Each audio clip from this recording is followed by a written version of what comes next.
সকলোকে নমস্কাৰ। বেলেগ কথা একো নাপাতো, মাত্ৰ এটা কথা সকলো ৰাইজে মনত ৰাখিব যে বৰ্তমান সময়ত এই সকলোবিলাক যে অসমৰ পৰিৱেশ পৰিস্থিতি বেলেগ ধৰণে গতি কৰিছে, এয়া বেলেগ একো নহয়, কেৱল মাত্ৰ জুবিনদাৰ ইছ্যু ডাইভাৰ্ট কৰাৰ কিছুমান কৰ্মকাৰ্য। আপোনালোকে আচলতে দেখা পাইছে যে আজি এটা ভিডিঅ' ভাইৰেল হৈ পৰিছে।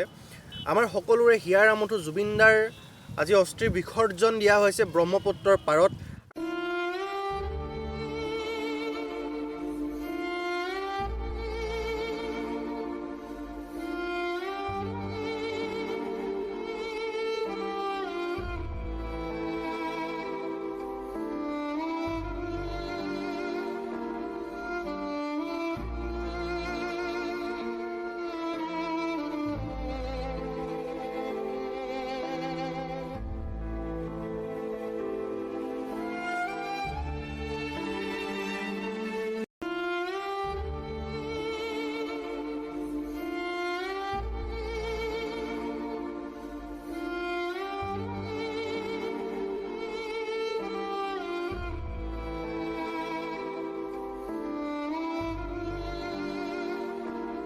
সকলোৱে অথবা আমাৰ জুবিন প্ৰেমী ৰাইজসকল কান্দোনত ভাগি পৰিছে আৰু এই কথা বতৰাবিলাককে অসমৰ ৰাইজৰ পৰা আঁতৰ কৰিবৰ কাৰণে অসমৰ জনসাধাৰণে যে ইমান দিনলৈ এই বিষয়টো ধৰি আছে, সেই বিষয়বিলাককে আওকাণ কৰিবৰ কাৰণে একাংশই উঠি পৰি লাগিছে।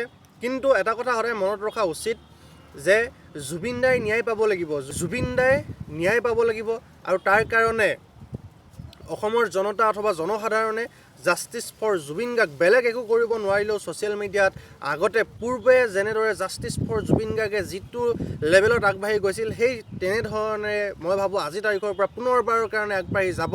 মুঠতে বেলেগ কথা একো নাই, আমি একো কৰিব নোৱাৰিলেও ফেচবুকত জাষ্টিছ ফৰ জুবিন গাৰ্গটো লিখিব পাৰিম।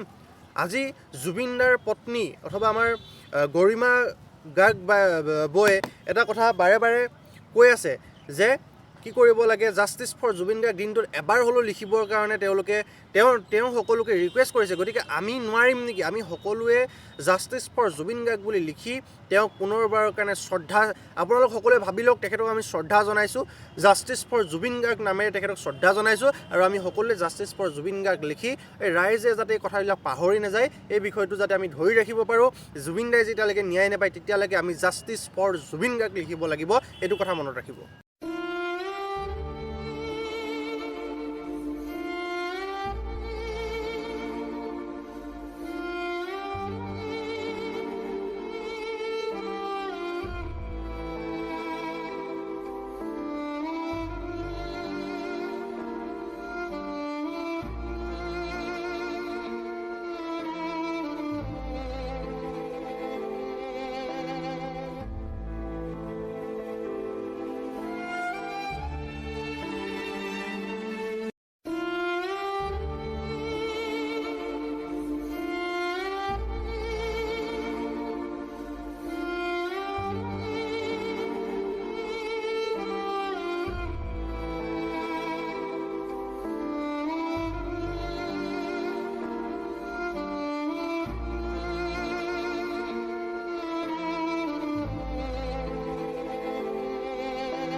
সকলোকে নমস্কাৰ।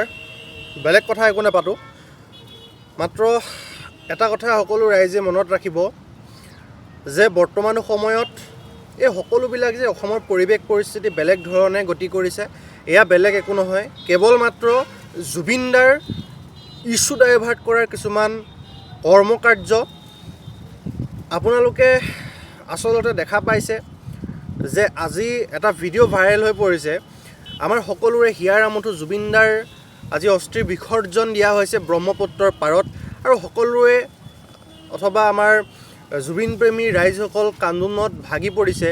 আৰু এই কথা বতৰাবিলাককে অসমৰ ৰাইজৰ পৰা আঁতৰ কৰিবৰ কাৰণে অসমৰ জনসাধাৰণে যে ইমান দিনলৈ এই বিষয়টো ধৰি আছে, সেই বিষয়বিলাককে আওকাণ কৰিবৰ কাৰণে একাংশই উঠি পৰি লাগিছে। কিন্তু এটা কথা সদায় মনত ৰখা উচিত যে জুবিনদাই ন্যায় পাব লাগিব, জুবিনদাই ন্যায় পাব লাগিব, আৰু তাৰ কাৰণে অসমৰ জনতা অথবা জনসাধাৰণে জাষ্টিছ ফৰ জুবিন গাৰ্গ বেলেগ একো কৰিব নোৱাৰিলেও ছ'চিয়েল মিডিয়াত আগতে পূৰ্বে যেনেদৰে জাষ্টিছ ফৰ জুবিন গাৰ্গে যিটো লেভেলত আগবাঢ়ি গৈছিল, সেই তেনেধৰণে মই ভাবোঁ আজিৰ তাৰিখৰ পৰা পুনৰবাৰৰ কাৰণে আগবাঢ়ি যাব।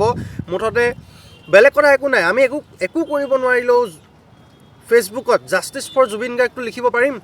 আজি জুবিনদাৰ পত্নী অথবা আমাৰ গৰিমা গাৰ্গ বৌয়ে এটা কথা বাৰে বাৰে কৈ আছে যে কি কৰিব লাগে, জাষ্টিছ ফৰ জুবিন গাৰ্গ দিনটোত এবাৰ হ'লেও লিখিবৰ কাৰণে তেওঁ সকলোকে ৰিকুৱেষ্ট কৰিছে। গতিকে আমি নোৱাৰিম নেকি? আমি সকলোৱে জাষ্টিছ ফৰ জুবিন গাৰ্গ বুলি লিখি তেওঁক পুনৰবাৰৰ কাৰণে শ্ৰদ্ধা, আপোনালোক সকলোৱে ভাবি লওক, তেখেতক আমি শ্ৰদ্ধা জনাইছোঁ, জাষ্টিছ ফৰ জুবিন গাৰ্গ নামেৰে তেখেতক শ্ৰদ্ধা জনাইছোঁ। আৰু আমি সকলোৱে জাষ্টিছ ফৰ জুবিন গাৰ্গ লিখি এই ৰাইজে যাতে এই কথাবিলাক পাহৰি নাযায়, এই বিষয়টো যাতে আমি ধৰি ৰাখিব পাৰোঁ। জুবিন দাই যেতিয়ালৈকে ন্যায় নাপায় তেতিয়ালৈকে আমি জাষ্টিছ ফৰ জুবিন গাৰ্গ লিখিব লাগিব, এইটো কথা মনত ৰাখিব।